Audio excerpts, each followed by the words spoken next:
할렐루야. 오늘 이렇게 좋은 일기 주신 하나님께 감사드리고 또 몸과 마음과 정성을 다해서 성전에 나와 예배하는 여러분들을 사랑하고 축복합니다.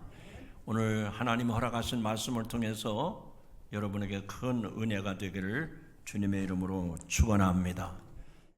오늘 설교는 우리의 믿음의 선배였던 아펜젤로 선교사가 평상시에 늘 설교했던 그 주제를 중심으로 말씀을 드리려고 합니다. 그는 이 조선 땅에 와서 예수 그리스도를 전했는데 예수 그리스도는 우리 인생의 근본 문제를 해결하시는 분임을 선포했습니다. 인간은 누구나 죽음을 맞이합니다. 세상 사람은 이 죽음의 문제를 위해서 나름대로 철학을 통해서 과학을 통해서 또 정치나 경제 등을 통해서 다양한 방법으로 삶의 불안을 해결하려고 노력했습니다. 그러나 눈에 보이는 물질 문명을 발전시켰음에도 불구하고 인간의 삶 가운데 끊임없이 찾아오는 죽음과 불안의 문제를 해결하지 못했습니다. 그 이유는 모든 인간에게 죄가 있기 때문입니다. 이 죄는 세상을 만드신 하나님과 같아지려는 인간의 교만에서부터 그리고 인간의 욕심에서부터 비롯된 것입니다. 최초의 인간 아담과 하와는 에덴 동산에서 먹지 말라고 금한 선악과를 사탄의 유혹에 넘어가 먹음으로써 하나님과 같아지려는 교만과 욕심이 생겼습니다. 결국 그들은 에덴 동산에서 쫓겨나서 타락하고 말았습니다. 하지만 하나님께서는 그 인간의 죄를 해결하기 위해서 예수 그리스도를 보내시겠다고 약속을 하셨습니다. 하나님은 인간이 하나님을 찾을 때마다 언제나 사랑과 은혜로 용서하셨습니다. 하지만 구약시대뿐만 아니라 인류 역사에서 교만과 그 욕심 때문에 하나님을 떠난 인간에게는 언제든지 삶의 근본적인 문제가 있어 왔습니다. 창세기에 나오는 가인과 아벨 그리고 노아의 방주, 바벨탑 사건처럼 인간은 교만과 끊임없는 욕심 때문에 하나님을 떠나서 죄 가운데 빠졌습니다. 그래서 하나님은 이 근본적인 문제를 영원히 단번에 해결하기 위해서 구약 가운데 계속 예언하신 예수 그리스도를 이 땅 가운데 보내신 것입니다. 결국 예수 그리스도의 오심은 죄 가운데 빠져있던 인간을 구원하기 위해 그분 자신이 우리와 같은 육신을 입고 이 땅에 오셨습니다. 예수께서 이 땅에 오신 유일한 이유는 저와 여러분의 죄를 영원히 해결하기 위함인 줄로 믿습니다. 사도 바울은 고린도전서 5장 19절에서 증거합니다. 곧 하나님께서 그리스도 안에 계시사 세상을 자기와 화목하게 하시며 그들의 죄를 그들에게 돌리지 아니하시고 화목하게 하는 말씀을 우리에게 부탁하셨느니라 라고 증거했습니다. 우리는 그분을 믿는 믿음으로 말미암아 주인이었던 우리를 구원했다는 사실을 경험할 수가 있습니다. 그러므로 깨닫고 고백하게 되는 것은 요한복음 9장 25절에 나오는 말씀처럼 내가 한 가지 아는 것은 소경으로 있다가 지금 보는 그것입니다 라는 사실입니다. 우리가 예수님을 모를 때에는 소경으로 눈은 떴다 하지만 무엇이 진리고 무엇이 의고 무엇이 영생인지 모르고 살았습니다. 그러나 예수 그리스도를 통해서 우리는 죄를 밝히 보게 됐고 그 죄의 문제를 내가 해결하진 못하지만 예수 그리스도를 통해서 우리 인생의 근본적인 문제를 해결받게 하신 줄로 믿습니다. 그 근본 문제가 바로 죽음과 죄의 문제를 해결해 주신 것입니다. 사랑하는 성도 여러분, 여러분이 이 땅에 사는 동안 죽음의 문제에 대해서, 죄의 문제에 대해서 고민해 보신 적 있습니까? 지금 당장은 먹고 사는 것 때문에 이런 것에 대해서 심각한 생각을 하지 않았을 겁니다. 그러나 모든 사람은 어느 순간이 되면 그 죄의 문제 때문에, 그 죽음의 문제 때문에 절대 절명의 자리에 서게 됩니다. 오늘 이 말씀을 들으시면서 예수 그리스도가 나의 죄와 나의 죽음의 문제를 해결해 주시는 유일한 구세주임을 확실하게 믿는 이 아침이 되기를 주님의 이름으로 축원합니다. 두 번째로, 예수 그리스도는 구원의 능력이 있습니다. 우리는 죄로 인해 하나님과 영원히 떨어질 수밖에 없었지만 십자가에서 예수 그리스도는 완전한 희생의 제물이 되어서 우리의 죄를 대신해서 속죄 제물이 되셨습니다. 죄인을 위해 목숨을 아끼지 않으신 예수님은 십자가에서 마지막으로 선언합니다. 다 이루었다라고 말씀을 합니다. 다 이루었다는 얘기는 무슨 얘기일까요? 예수 그리스도께서 완전히 죽으셨다가 3일 만에 부활하셨는데, 부활하심으로 우리의 죄의 문제, 우리의 죽음의 문제를 해결해 주셨다는 겁니다. 그때 당시 수많은 사람들이 그 부활의 현장에 있었습니다. 무덤을 지키던 자들도 예수 그리스도의 시신이 없어졌다고 증언했습니다. 심지어는 예수님의 제자들이 부활하신 예수님을 직접 만나서 자기들의 눈으로 체험했고, 심지어 의심이 많았던 도마는 내가 주님의 손에 창자국과 옆구리에 창자국을 만져보지 아니하고는 믿지 못하겠다고 했는데, 실제로 부활하신 주님은 도마에게 찾아오셔서 손에 못자국과 허리에 창자국을 보여주심으로 의심 많은 도마도 부활하신 예수님을 믿게 되었습니다. 여러분, 이 부활하신 예수님은 우리에게 어떤 분이라는 말입니까? 저 십자가, 저 험하고 저 무서운 십자가에 달려 죽으신 그 끔찍한 형틀에 매달려 죽으신 예수님, 물 한 방울 피 한 방울 남김없이 다 쏟으신 예수님이 저와 여러분에게 어떤 분이라는 얘기입니까? 그렇습니다. 사망에 쏘는, 사망아 너에 쏘는 곳이 어디 있느냐? 사도 바울의 고백처럼 절대로 우리를 사망 가운데, 죽음 가운데 가두어둘 수가 없습니다. 예수님은 3일 만에 부활하셔서 저와 여러분에게 영원한 메시아가 되시고 구원자가 되심을 믿으시기 바랍니다. 그러므로 그 예수님은 능력의 그리스도십니다. 우리에게 구원을 보장해 주신 그리스도이십니다. 그러므로 죽은 사람 가운데 살아나셔서 잠자는 자들의 첫 열매가 되셨다는 겁니다. 그리고 그의 영광은 영원 무궁합니다.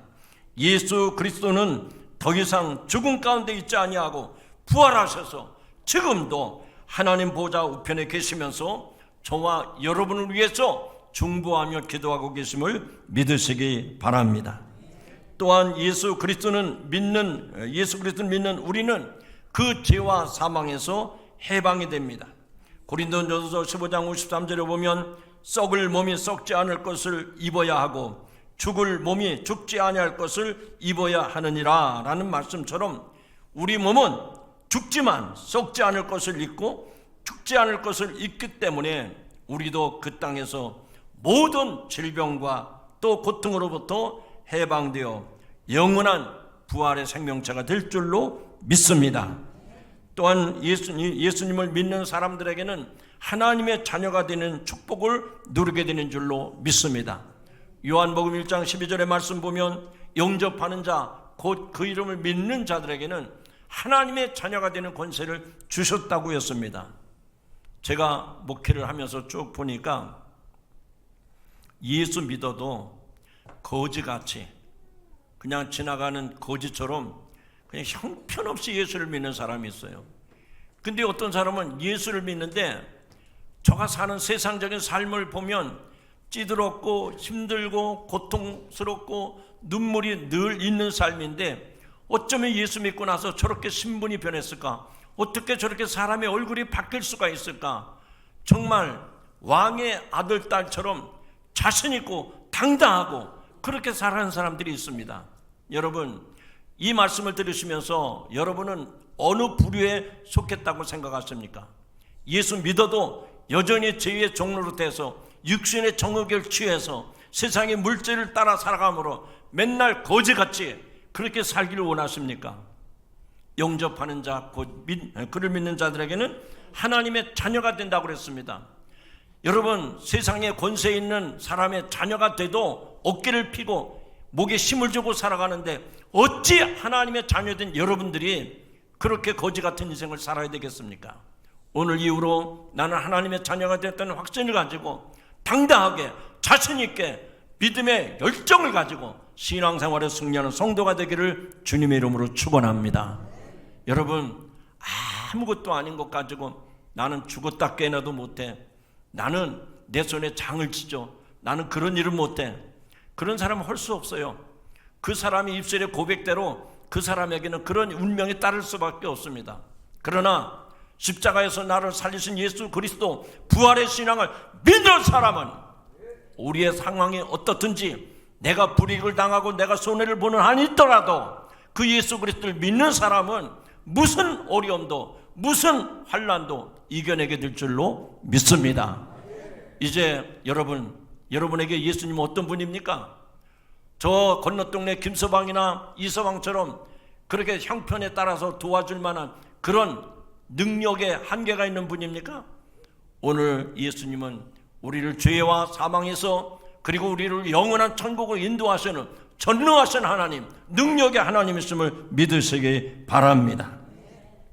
또 한 가지, 예수 그리스도라는 값진 보물을 갖고 살아가는 성도들이 되었다는 얘기입니다. 물론 우리는 육신을 입고 살기 때문에 이 세상에서 넘어지고 또 깨지고 또 실족할 때가 참 많습니다. 왜 그럴까요? 우리는 죄성이라고 하는 육체를 가지고 있기 때문에 항상 넘어지고 깨지고 부서질 수밖에 없습니다. 그러나 내 안에 예수 그리스도를 모시고 산다고 하면 내게 능력 주시는 자 안에서 모든 것을 할 수 있다고 말씀하신 주님의 말씀처럼 나는 부족하지만, 나는 연약하지만, 나는 힘들어서 나이 많아서 경제적인 뒷받침이 안 되기 때문에 못한다고 할 것 같지만 하나님은 능히 이루게 하심을 믿으시기 바랍니다. 저는 입버릇처럼 여러분에게 늘 말씀을 드리지만 그 성령님은 지금도 여러분을 불러 세우십니다. 여러분을 다시 한번 일으켜 세우십니다. 그 하나님의 능력을 믿고 하나님의 역사를 믿고 순종하고 나가시기를 주님의 이름으로 축원합니다. 직선적으로 말씀을 드립니다.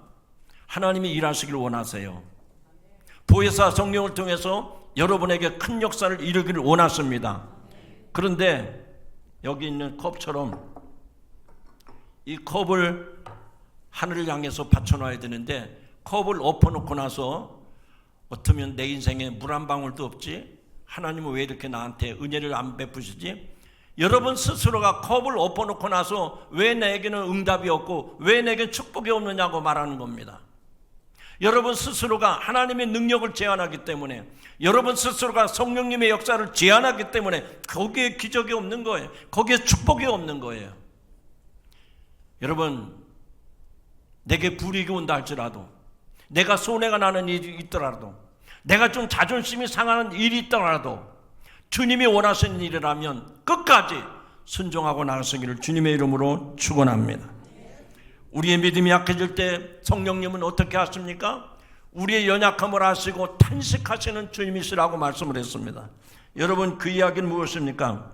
하나님께서 보내신 성령님도 우리의 연약함을 아시고 우리를 도와주시기를 원하신다 하는 얘기입니다. 여러분, 성경 가운데 사도행전 1장을 읽어보면 예수님 부활 성천하신 이후에 제자들이, 야, 우리도 예수 믿는 제자들인데 이것이 탄로가 나면 우리도 예수님처럼 붙잡혀가서 십자가를 처형당하면 어떡하지? 숨죽이고 마가다락방에 모여서 조용히 있었습니다. 그러나 그들의 귓전에 들려오는 주님의 말씀이 떠올랐습니다. 너희가 먼 날에 못 뛰어 성령을 선물로 받으리니 모여서 기도하라 찬송하라고 하는 말씀을 듣고 마가다락방에 모인 제자들이 함께 전심으로 부르짖어 기도할 때 거기에 성령의 역사가 나타났고 거기에 놀라운 역사가 일어난 줄로 믿으시기 바랍니다. 사도행전 1장 8절 말씀 여러분 아십니까? 오직 성령이 너희에게 임하시면 너희가 권능을 받고 예루살렘과 온 유대와 사마리아 땅 끝까지 이르러 내 증인이 되리라 말씀을 하셨습니다. 여러분, 예수님 이 땅에 안 계세요. 부활승천하셨습니다. 그 당시의 제자들은 어쩔 줄 몰랐습니다. 숨을 곳을 찾았습니다. 두려워서 어쩔 줄 몰랐던 거예요. 그런데 그들이 주님의 약속의 말씀을 믿고 마가다락방에 모여서 기도할 때 성령 충만 받게 되어서 복음의 증인을 감당하게 된 줄로 믿습니다. 그 사도행전 1장 8절의 말씀 보면 오직 성령이 너희에게 임하시면 너희가 권능을 받고 그랬습니다. 여러분, 성령이 임하면 능력이 임한다는 얘기예요. 쉽게 얘기합니다. 성령은 원래 헬라어 원어로 디나미스라는 말을 씁니다. 그 디나미스라는 말을 영어로 번역하면 다이나마이트입니다. 다이나마이트. 여러분, 아무리 영어를 몰라도 다이나마이트는 알아들으시죠? 저 산에 바위산인데 그 바위산을 폭발을 시켜가지고 거기다 집을 짓는다든지 터널을 뚫는다든지 할 때 화약을 장전시켜서 그 안에다가 집어넣고 터뜨리면 그 산이 다 무너지는 것이죠.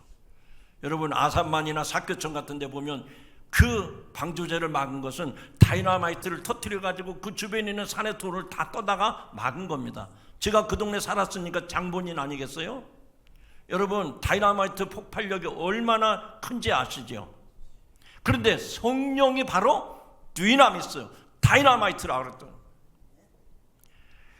그렇게 폭발적인 성령의 역사가 내 안에 들어오기를 원해 사모하고 그 성령의 감동을 따라서 가야 되는데 자꾸만 내가 빗장을 닫아놓는 거예요. 나는 그렇게 살고 싶지 않아. 나는 그렇게 정신 나간 사람들처럼 그렇게 막 소리를 지르고 나는 그런 거 싫어. 나는 폼생폼사 점잖게 예수 믿고 싶어. 여러분들 성령의 역사를 스스로 제한하니까 거기에 성령의 역사가 안 나타나는 거예요. 지금도 보혜사 성령님은 우리의 연약함을 도우시는 주님이심을 믿으시기 바랍니다. 세상 끝날까지 내가 너희를 그와 같이 버려두지 아니하리라 말씀하신 주님은 그 디나미스, 그 권능으로 우리를 지켜주시고 우리를 보호하시고 우리를 인도하심을 믿으시기 바랍니다. 그러면 우리가 예수 그리스도를 믿는다고 하는 것은 그런 놀라운 구원의 능력, 그런 놀라운 은혜를 경험할 수가 있는 것입니다. 예수 그리스도를 믿을 때 그런 구원의 능력을 경험할 수 있다는 얘기입니다. 여러분, 이 땅에 갑부로 살았던 기업인이라든지 영웅호걸들, 하늘과 땅의 권세를 다 가진 사람들도 죽을 때는 예수 믿지 않고 죽기 때문에 얼마나 고통스럽게 죽어가는지 모릅니다. 그러나 땅 한 평 없이 오직 믿음으로 살았던 성도들은 그 마지막 임종의 순간을 지켜보면 얼굴이 천사같이 빛나요. 왜 그럴까요? 주님께서 기억하십니다. 사랑하는 딸아, 사랑하는 아들아, 네가 세상 사는 가운데 믿음을 지켰으니 이제 너를 위해서 예비한 천국 아버지 집에 들어가느니라. 그래서 기쁨으로 그 천국을 바라보기 때문에 얼굴에 기쁨이 넘치고 환한 얼굴로 임종을 맞이하게 되는 줄로 믿습니다. 사랑하는 성도 여러분, 오늘 예수 그리스도가 여러분에게 어떤 분이십니까? 어떤 사람은 예수님에 대해서 잘 안다고 그래요. 그래서 물어봤죠. 예수님이 어떤 분이십니까? 예, 예수님 기독교의 창시자입니다. 4대 성인 중에 하나입니다. 여러분도 그렇게 대답을 하십니까? 여러분에게 예수님은 어떤 분입니까? 정말로 솔직하게 여러분 대답을 해보세요. 나에게 예수님은 어떤 분이십니까? 나에게 새 생명을 주시고 나에게 구원의 길을 열어놓으신 유일하신 구세주, 그분이 나의 주님이심을 고백하는 이 아침이 되시기를 주님의 이름으로 축원합니다. 세 번째로, 우리는 선한 싸움을 싸워야 됩니다. 우리의 싸움은 세상에 있지 않습니다. 하나님의 자녀는 혈과 육을 상대하는 것이 아니라 영적인 싸움을 싸워서 이 세상의 마귀의 육을 물리치고 세상 가운데서 믿음을 지켜나가는 것이 성도의 신앙입니다. 그리스도인의 믿음은 구원에 이르게 할 뿐만 아니라 세상을 이길 수 있게 합니다. 그러므로 우리가 싸워야 할 선한 싸움은 사람을 상대로 해서 싸우면 안 됩니다. 세상의 어떤 지위나 세상의 어떤 권세, 이걸 가지고 싸우면 안 돼요. 보십시오. 세상 권세 가지고 싸우더니 대통령도 하루아침에 탄핵에 대해서 비참하게 전락하지 않았습니까?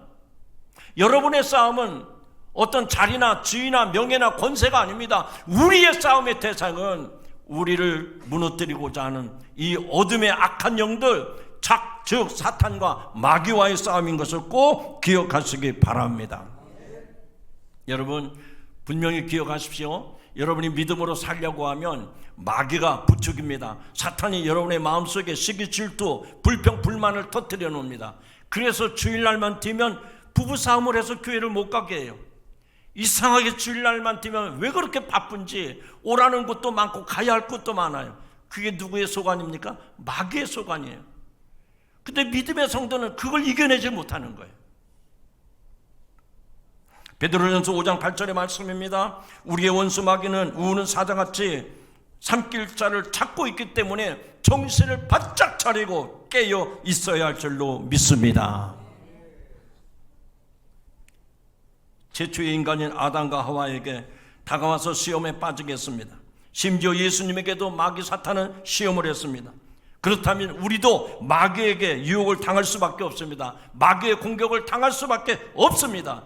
그런데 말씀도 모르고 기도도 없고 성령의 도우심도 받지 아니한다면 어찌 능히 마귀를 대적할 수가 있겠습니까?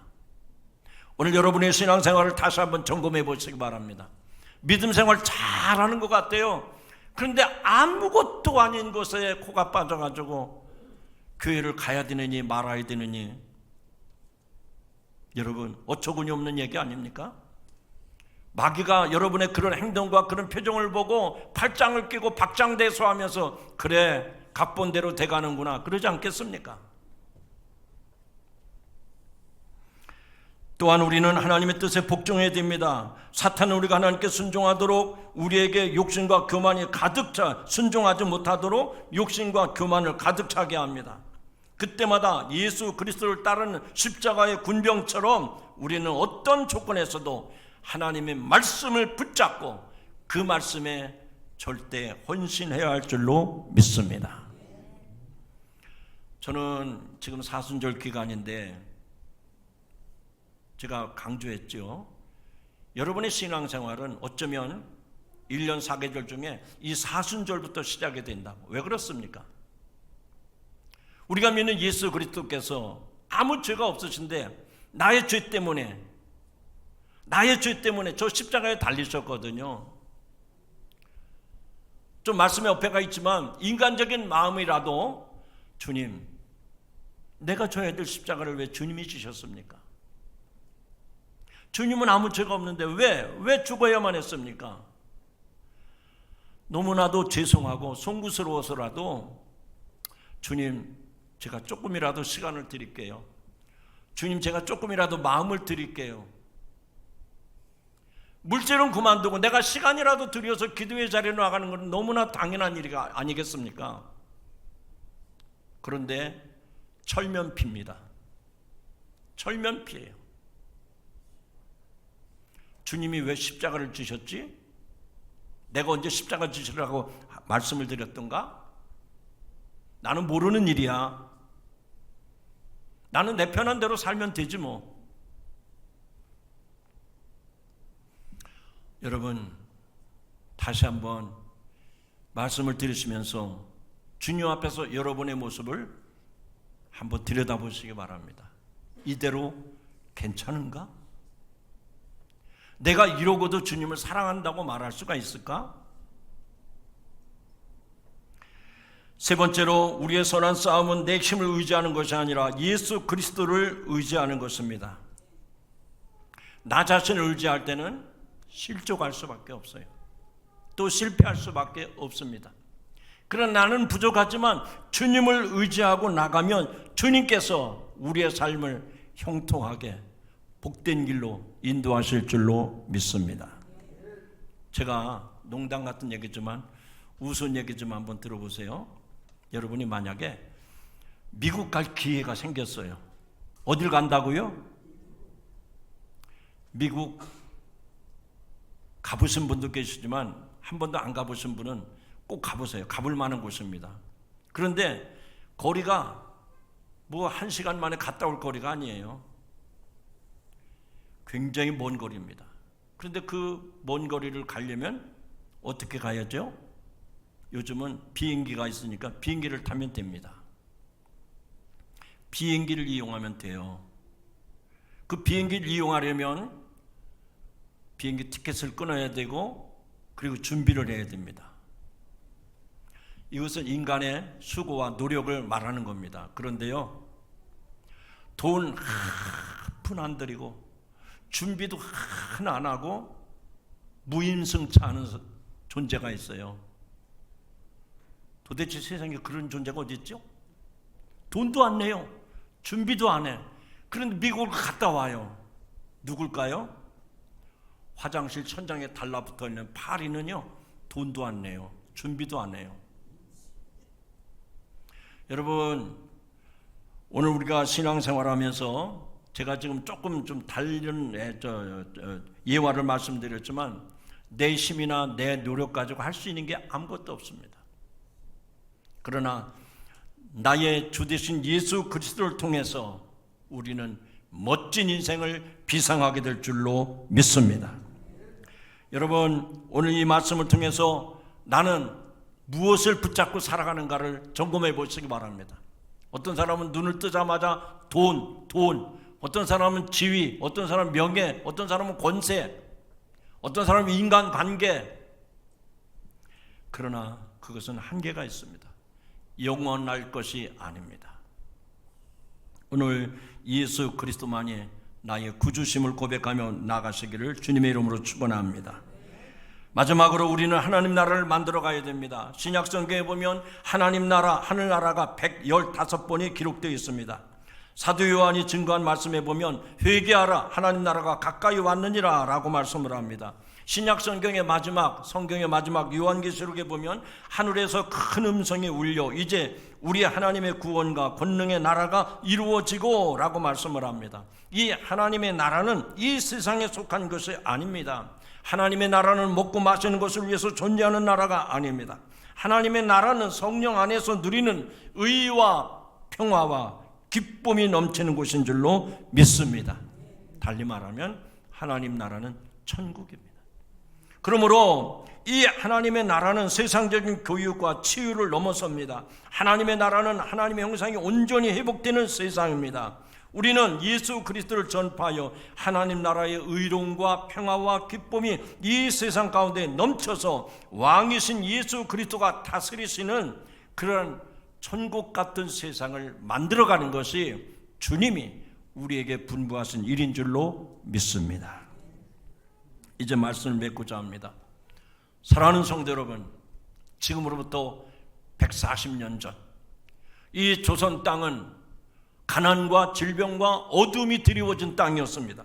그러나 서양 선교사들이 이 땅에 복음을 전해줌으로 말미암아 이제는 광명한 새벽별과 같이 여명이 밝아오는 아침과 같이 우리 조선 땅에 복음으로 말미암아 개화가 되었고 많은 영혼들이 저주와 사망과 고통 가운데서 영원한 생명을 얻게 하신 줄로 믿습니다. 우리는 이제 감리교 한국선교 140주년을 기념하는 주일을 맞이해서 우리 인생의 근본 문제를 해결하신 예수 그리스도를 다시 한번 나의 주, 나의 구원자, 나의 메시아로 고백하는 이 아침이 되기를 주님의 이름으로 축원합니다. 좋은 집 샀다고 집이 영원한 여러분의 반석이 아닙니다. 좋은 차 사고 좋은 옷 샀다고 해서 그것이 여러분의 행복을 보장하는 것이 아닙니다. 오직 예수 그리스도만이 나의 유일한 구세주님을 믿고 그분과 함께 하나님께서 세우고자 하시는 하나님 나라를 이 땅 위에 이루어가고 여러분이 섬기는 직장과 여러분이 일하는 일터에서 그리고 여러분이 몸담고 살아가는 가정에서 하나님 나라 천국을 이루어가는 성도가 되기를 주님의 이름으로 축원합니다. 기도하십니다. 하나님 아버지, 140년 전에 아펜젤러 선교사, 언더우드 선교사가 이 땅에 복음을 전해줌으로 말미암아 140년 동안 대한민국이 놀랍게 부흥하고 발전할 수 있게 하셨고 많은 영혼들을 구원해 주시오니 진심으로 감사드립니다. 이 땅에 필요한 것은 경제나 정치나 군사적인 문제가 아니라 오직 예수 그리스도의 복음으로 모든 영혼들을 살리고 구원한 일인 줄로 믿습니다. 그러므로 예수 그리스도는 우리 삶의 근본인 줄로 믿습니다. 우리 먼저 믿는 성도들이 이와 같은 신앙 위에서 다시 한번 믿음의 경주를 잘 감당케 하여 주옵소서. 예수님의 이름으로 기도하옵나이다. 아멘.